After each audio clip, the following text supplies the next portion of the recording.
नमस्कार, स्वागत है आपका इंडिया न्यूज में। मैं हूं आशीष सिन्हा। बिहार चुनाव में कई मुद्दे हैं, लेकिन सबसे अहम जो मुद्दा है वो है विकास का। नीतीश कुमार को विकास पुरुष के तौर पे जाना जाता है। इस समय हम दानापुर कैंट के बस स्टैंड पे खड़े हैं। हमें जाना है पानापुर, यानी गंगा के उस पार। लेकिन गंगा के उस पार जाने के लिए हमें बड़ी मशक्कत करनी पड़ेगी। आप सामने बोर्ड देख रहे होंगे जो लिखा हुआ है पीपा। इस समय हम दानापुर कैंट के बस स्टैंड पे खड़े हैं। हमें जाना है पानापुर, यानी गंगा के उस पार। लेकिन गंगा के उस पार जाने के लिए हमें बड़ी मशक्कत करनी पड़ेगी। आप सामने बोर्ड देख रहे होंगे जो लिखा हुआ है पीपा पुल घाट, यानी अगर हम यहां से 1 किलोमीटर आगे चले तो वहां हमें पीपा का पुल मिलेगा। लेकिन ये दुर्भाग्य है कि पीपा का पुल केवल 3 से 4 महीने ही काम करता है, यानी बाकी के जो 8 से 9 महीने होते हैं वहां के लोगों को अगर दानापुर और पटना आना हो तो उसके लिए उन्हें नाव का सहारा लेना पड़ता है। आज हम उन तमाम पानापुर के अलावा उन तमाम गांवों का दौरा करेंगे और आपको बताएंगे कि किन किन बेसिक जो सुविधाएं हैं उनकी वहां पर कमी है और लोग क्या सोचते हैं चुनाव को लेकर। तकरीबन 15 मिनट पैदल चलने के बाद हम गंगा के किनारे आए हैं। लेकिन यहां से हमें अगर पानापुर जाना होगा तो सफर को जारी रखना होगा। पैदल यहां से 2 किलोमीटर दूर तकरीबन हमें चलना होगा और उसके बाद हमें बोट मिलेगी। बेसिक जो सुविधाएं हैं, मैं बार बार इसलिए कह रहा हूं कि जो बेसिक फैसिलिटी है जिसमें सड़क सबसे अहम होता है उसका बहुत ज्यादा अभाव है। कितना टाइम लगेगा? यहाँ से कितना किलोमीटर पैदल चलना पड़ेगा पानापुर के लिए? थोड़ा ही दूर है, थोड़ा वहां से नाव पर चढ़ के जाना पड़ेगा पानापुर। गाड़ी नहीं जा पाएगी हमारी? नहीं, गाड़ी नहीं, गाड़ी जा ही नहीं सकती। गाड़ी यहीं छोड़ दें। चलिए एक बार सफर फिर से जारी रखते हैं और 2 किलोमीटर पैदल चलने के बाद हम नाव को लेते हैं। इन बोट पे चलते हैं और उसके बाद अपनी सफर को जारी रखते हैं कि आखिर पानापुर पहुंचने के लिए लोगों को क्या क्या दिक्कतें होती हैं, खासकर तब जब वहां कोई ब्रिज ही ना हो, केवल एकमात्र ये सहारा हो कि पुल के थ्रू ही आप पानापुर जा सकते हैं।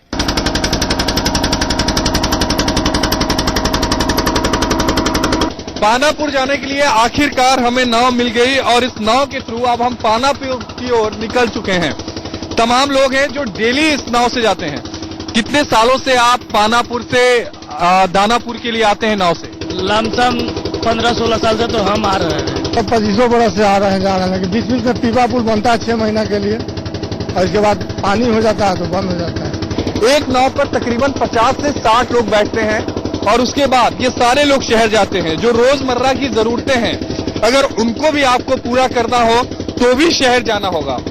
बच्चों की पढ़ाई, राशन, इन सबके लिए शहर जाना होगा। तमाम महिलाएं भी हैं। आपके हाथ में एक छोटा सा बच्चा है, उस बच्चे को लेकर आप नाव पे बैठी हुई हैं। क्या आपको नहीं लगता कि एक पुल होना चाहिए जो पानापुर और जो उससे 24 और गांव हैं जो जोड़ते हैं दानापुर को, उनके लिए एक पुल होने की जरूरत है? जरूरी है ना, पुल रहेगा तो आराम से बच्चा को लेकर जाएंगे, बड़ बीमारी हो, इसके लिए पुल होना चाहिए। अब वोट देने के लिए हर नेता लोग कहते हैं कि मतलब वोट। आपको नहीं लगता कि एक पुल बनना चाहिए? पुल एकदम करना चाहिए, बहुत दिक्कत है। अरे इतना चुनाव हो गया, लोग इतना वादा कर गए, पुल तो बना नहीं, तो आप कहते नहीं है नेताजी से? खाली वोट लेने आते हैं लोग। अभी भी वोट लेने आए तो आपने बोला नहीं कि हमको पुल चाहिए। अब कहता है कि पुल हम बना देंगे, कोई नहीं बनाता है। बड़ा आश्चर्य होता है कि राजधानी पटना से महज 2 किलोमीटर दूर एक ऐसे गांव है, कई ऐसे गांव हैं जहां अभी भी बेसिक फैसिलिटी नहीं है। लोग अभी भी दशकों पुरानी जो नाव की परंपरा थी वही नाव पार करके गंगा जी यानी पार करके वो शहर की ओर जाते हैं। बने रहिए हमारे साथ, चलते हैं पानापुर की ओर।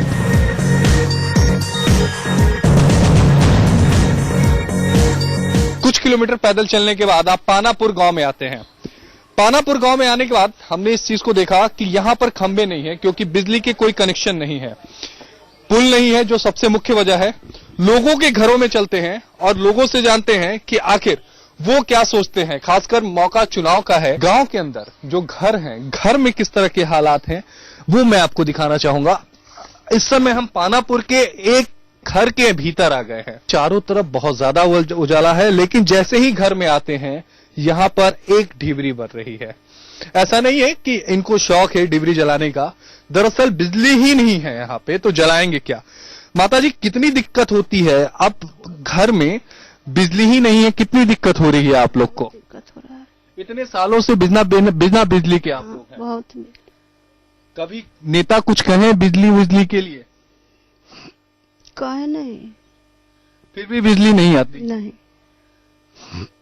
और दानापुर आप लोग कैसे जाते हैं? नाव से ही जाते नाव से जाते हैं, 10 रुपया ले लेता है। 10 रुपए ले 10 रुपया। पुल बनवाने के लिए भी कोई कुछ नहीं करता। सब लोग कहे नहीं बना। सब लोग कहें लेकिन बना नहीं पुल। 25 गांव ऐसे हैं, आप कल्पना करिए, 25 गांव राजधानी पटना से महज 2 किलोमीटर दूर 25 गांव ऐसे हैं जहां पे बिजली नहीं है। जो मुख्य शहर है दानापुर, जो विधानसभा क्षेत्र है, वहां से जोड़ने के लिए कोई पुल नहीं है। तमाम मुद्दे होते हैं चुनाव के दौरान, विकास होता है, जाति होता है, लेकिन चुनाव खत्म होने के बाद ये सभी मुद्दे गुम हो जाते हैं और विकास के नाम पर आम आदमी को कुछ नहीं मिलता। चुनाव आने वाला है, 28 को वोटिंग है, क्या सोच रहे हैं कि इन्हीं पत्तियों के सहारे ही चुनाव ही, क्या सोचा है? सोचा तो हमने ये है कि अभी तक हमको समझ में नहीं आ रहा है कि हम लोग किसको वोट दें किसको नहीं, क्योंकि हर बार इसी प्रकार से मतलब होता है और मतलब चुनाव जीत जाने के बाद हम लोग की समस्या दूर नहीं हो पाता है। क्या मुद्दे हैं, किन मुद्दों को ध्यान में रख के वोट देंगे आप? मुद्दा तो हम लोग का पहला ये है कि हम लोग कटाव से अभी तक मतलब जूझ रहे हैं और हम लोग का काफी सारा जमीन कट गया, और दूसरी बात कि हम लोग को आने जाने की सुविधा मतलब नहीं है, और यही सब, ना बिजली है ना शुद्ध पेयजल की व्यवस्था है। पानापुर से हम नवदेरी गांव के लिए निकले हैं, लेकिन उसी बीच मेरी नजर इस इमारत को देखकर रुक गई। दरअसल गांव के लोगों का कहना है कि ये एक हॉस्पिटल है, लेकिन आप सच्चाई जब जानेंगे तो आप भी आश्चर्यचकित रह जाएंगे कि क्या वाकई ऐसा अस्पताल होता है। देख सकते हैं सामने जो रूम है वो बिल्कुल खाली है, दरवाजे कहीं भी नहीं है। दूसरी तरफ एक बंद ताला आपको दिख रहा होगा। यहां पर जब 10 साल पहले हॉस्पिटल की शुरुआत की गई थी तब कुछ डॉक्टर आया करते थे, लेकिन अब अंदर की हकीकत आप देखिए, ताला बंद है, हर जगह झाड़ियां हैं, डॉक्टर तो क्या यहां पर दरवाजे भी नहीं हैं।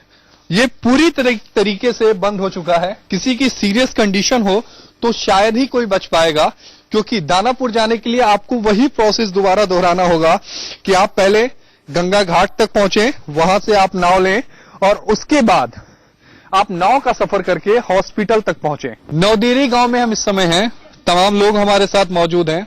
माता जी, किन किन चीजों को लेकर आप इस बार मतदान करेंगी? क्या मुद्दे हैं, क्या जरूरतें हैं आपकी? पुल, हाँ, पुल, लाइन, अथी शब्द, कटाव रोक, यही सारी चीज। हाँ। कैसे अगर कोई बीमार पड़ जाता है तो आप कैसे उसको हॉस्पिटल लेके जाते हैं? उसको पाड़ते हैं खोटोला पर, उसको पाड़ के हम लोग 3 अमदे हैं 4 अमदे हैं लाख के उसको ले जाते हैं यहाँ से गंगा पार उस पार। लेकिन हालत बेहद गंभीर होती है तो कभी कभी तो मौत भी हो जाती होगी। हाँ, होता है, बहुत ऐसा होता है। तो किसके पास जाया जाए? अब मंत्री आता है, मंत्री से बोला जाता है तो मंत्री कहता है कि हम करेंगे, फिर जीत के चला जाता है तो करवे नहीं करता है। हमने आपको अपनी स्टोरी में पानापुर सहित 25 गांवों के बारे में बताया कि आखिर लोग किस तरह जो मूलभूत सुविधाएं हैं उससे ग्रसित हैं। गांवों में ना ही बिजली है, ना ही अस्पताल है, यहां तक कि शहर से गांव को जोड़ने के लिए कोई पुल भी नहीं है। इसलिए 28 तारीख को आप जब भी मतदान करिएगा तो ये बात ध्यान में जरूर रखिएगा कि आप मत किसको दे रहे हैं और जिसको मत दे रहे हैं क्या वो विकास करेगा या नहीं। कैमरामैन वीरेंद्र मौर्य के साथ आशीष सिन्हा, इंडिया न्यूज।